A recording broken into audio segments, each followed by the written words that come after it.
श्रीलक्ष्मी श्रीमहालक्ष्मी क्षीरसागरकन्यका उत्तिष्ठ हरिसम्प्रीते भक्तानां भाग्यदायिनी। श्रीलक्ष्मी श्रीमहालक्ष्मी क्षीरसागरकन्यका उत्तिष्ठ हरिसम्प्रीते भक्तानां भाग्यदायिनी।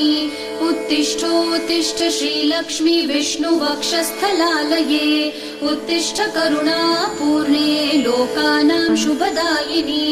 उत्तिष्ठोत्तिष्ठ श्रीलक्ष्मी विष्णुवक्षस्थलालये उत्तिष्ठ करुणापूर्णे लोकानां शुभदायिनी। श्रीपद्ममध्यवसिते वरपद्मनेत्रे श्रीपद्महस्तचिरपूजित पद्मपादे श्रीपद्मजातजननी शुभपद्मवक्त्रे श्रीलक्ष्मी भक्तवरदे तव सुप्रभातम्।